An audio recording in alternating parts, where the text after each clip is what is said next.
आज सुबह मैंने सोचा कुछ ख़ास बनाएं। आज चाय के साथ स्पेशल बिस्किट बनाए। अस्सलामुअलैकुम, कैसे हैं आप सब लोग? अल्लाह से दुआ है सब खैर खैरियत से होंगी। तो यहाँ पे मैंने मक्खन लिया और मैंने सोचा कि आज मज़ेदार से क्रिस्पी बिस्किट्स खिलाऊंगी और वो बाहर वाले बिस्किट भूल ही जाएंगे और मुझसे कहेंगे कि वाह क्या बिस्किट बने हैं। लेकिन जी ख्वाबों पर पानी फेरने को टाइम ही कितना लगता है। सोचा क्या और बन क्या गए। सही में इंसान के साथ अक्सर ऐसा होता है कि आप जितने एफ़र्ट्स के साथ बनाते हो कभी कभी वो चीज़ें बहुत बिगड़ जाती हैं। लेकिन खैर ऐसा तो होता ही रहेगा। फिर क्या था, मैं यहाँ पे जद्दोजहद के साथ इस बेटर के साथ लग गई कि इसको अच्छे से बनाऊंगी। चाय के साथ बिस्किट रखूँगी, मक्खन से सजाऊंगी।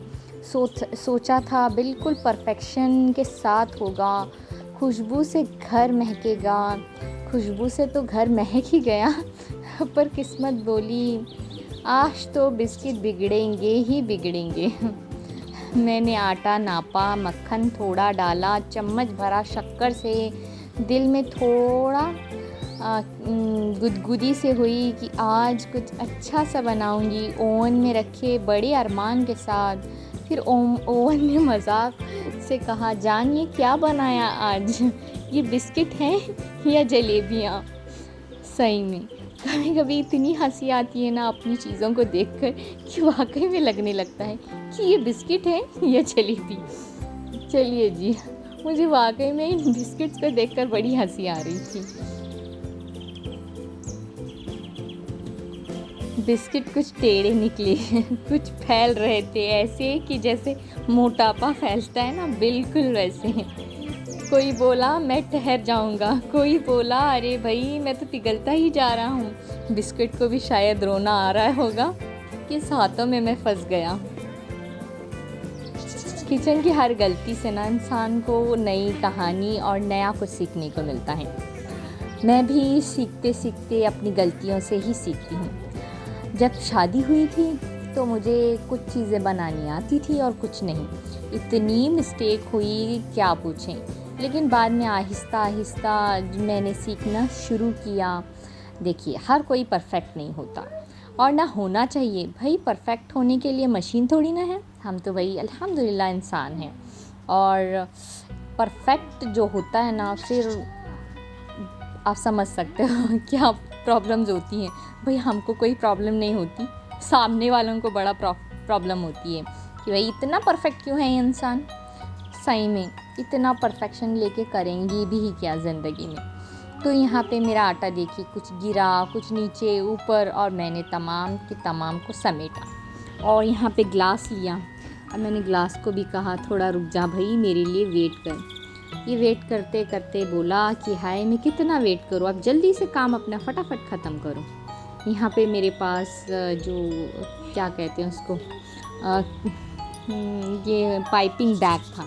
अच्छा देखिए मैं ना भूलने लगी हूँ चीज़ें भी। मुझे कुछ चीज़ें याद होती हैं नाम इनके और कुछ भूल ही जाती हूँ। और इतना पतला बैटर था।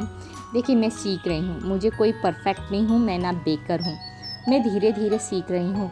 मैं सोचती भी हूँ कि इंसान सीखते सीखते ही तो परफेक्ट होगा। यहाँ देखिए इनको देख के अल्लाह मैं सोची अरे भाई आज तो गए काम से। सब लोग मुझसे यही कहेंगे कि यार इसमें क्या बनाया, जलेबी तो नहीं बनाई तुमने एयर फ्रायर में ऑयल बचाने के चक्कर में। तो मैंने कहा नहीं जी ये खुद ही पतला हो गया आटा।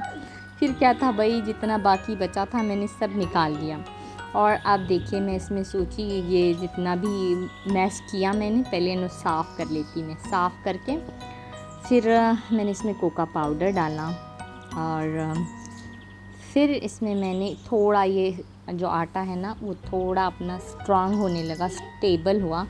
और ये थोड़ा सा देखिए इसमें पाइपिंग बैग में डालने के बाद ये शेप लेने लगा।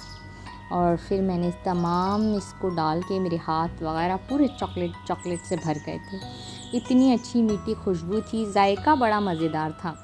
हाँ शेप पे नहीं जाऊँ, जायका बड़ा ही कमाल का आया इसका। और यकीन मानिए घर की बनी हुई चीज़ें ही अच्छी होती, भरी अतरंगी बन जाए पर मज़े की होती हैं और जायकेदार होती हैं। भाई हम इतना मेहनत से जो बनाते हैं। सही हैं।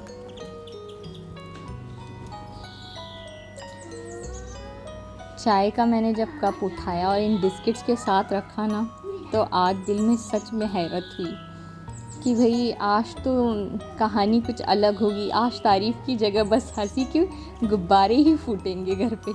ये अम्मी ने ना बिस्किट की जगह जलेबी रख दी। फिर आई ये मेरे यहाँ पे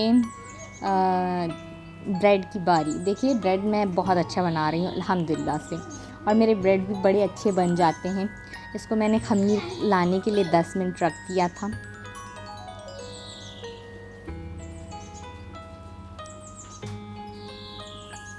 और फिर मैंने इसमें आटा डाला। ये बिल्कुल अच्छे सेहतमंद ब्रेड बन के रेडी होते हैं। ये गेहूं के हैं तो इसमें कोई प्रॉब्लम भी नहीं है।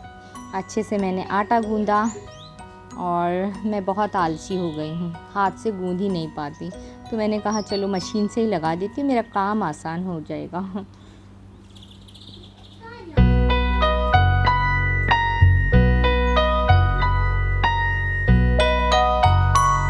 मेरा किचन आज कहा मार के हंस रहा था, क्योंकि आज किचन पूरा मैस हुआ पड़ा था कि आज कुछ नया बन रहा है, पता नहीं क्या बन रहा है। मेरी तो आज शामत बन रही है। ब्रेड ने कहा भाई आज मोल्ड में जाने को मैं तैयार हूँ, आज मैं ब्रेड बनने के लिए तैयार हूँ। पानी छलका, आटा चिपका, और मैं बोली लो भाई ये भी रेसिपी का हिस्सा है, अब इसका भी वही किस्सा है जो बिस्किट का हुआ है। फिर दिल से अंदर से आवाज़ आई जैसे बिस्किट मैंने ख़राब किए, इस ब्रेड को मैं नहीं ख़राब करूँगी। बस क्या था, जी जान से लग गई आटा गूंदने के लिए, और सोचा कि तब तक ये 2 अंडे रखूँ अपनी बेटी के लिए, फिर मैं अपनी कमर कसूँगी इस आटे के लिए। और फिर क्या था भाई, लो पटक, ऊपर नीचे धोबी पटक मैं तो करने लग गई। और यहाँ पे मैंने पूरा हाथ पूरा हिला हिला के इस आटे को इतना अच्छे से गूंदा कि मैं क्या बताऊँ आपको। मेरे हाथ भी पूरे नरम हो गए आटे की तरह।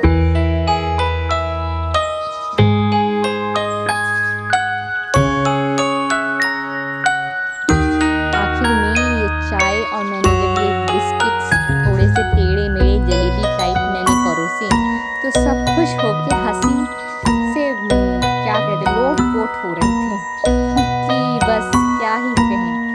खैर इनकी हंसी से पूरा घर मुस्कुराने लग गया था। बस ज़िंदगी भी टूटी मोटी ही सही हंसी इसके साथ जुड़ जाए तो ये भी खुशी का एक अच्छा सा सबक बन जाता है। फिर क्या था, ब्रेड भी रेडी है और ये अच्छे से तैयार भी हुई थी, जायकेदार बनी थी, और सब ने कहा कुछ चीज़ें बिगड़ कर भी हमें बहुत कुछ सिखा जाती हैं, कुछ चीज़ें बिगड़ कर भी हमारे चेहरे पे हंसी दे जाती हैं। कहते हैं ना, कभी कभी जीत ही सब कुछ नहीं होती, हारना भी हमें ज़िंदगी जीना सिखा जाता है। सही कहते हैं लोग, ज़िंदगी हार और जीत का नहीं, खुशी का मामला होता है, और जहाँ सब खुश हो वहाँ हार और जीत किसको ही और क्यों ही क्या पड़ी है। बस तो हंसते और मुस्कुराते रहिए हमेशा, चाहे चीज़ें बिगड़ती रहें संभलती रहें, ये तो लगे ही रहेंगी। किचन एक ऐसा जंग का प्लेटफॉर्म है जहाँ खुशी हर कदम कदम पे आपका इंतज़ार करती है कि आप कितनी मेहनत से उसको सजाएं और संवारेंगे। बस फिर क्या था, यहाँ पे ब्रेड पे दूध लगी और मैंने इसको अंदर बेक होने के लिए रख दिया। बस यही होती है छोटी सा एफ़र्ट, छोटा सा अपना एक कदम जीत की ओर, और बस हम सब के चेहरे पे मुस्कुराहट दे जाते हैं। फ्रिज ने कहा मेरे अंदर से दालें निकालो और इन्हें भिगो के रख दो, शायद तुम्हारे कुछ काम आ जाए। मैं वही कर रही हूँ, यहाँ दालें भिगो रही थी, रात का समय था और मैं दालें भिगो रही थी। फिर क्या, ये नेक्स्ट दिन आपको क्लिप मैंने ऑलरेडी डाला हुआ है कि मेरी दालें अंकुरित हो गई थी। मेरा मोड़ जो मटकी है उसको मोड़ आ गए थे, और जो मेरे मटर भी हैं वो थोड़े भीग गए थे। तो यहाँ पे देखिए कितनी अच्छी सी मेरी मेहनत रंग लाई। आखिर जो भी होता है वो अच्छे के लिए ही होता है। चलिए, अल्लाह हाफिज़।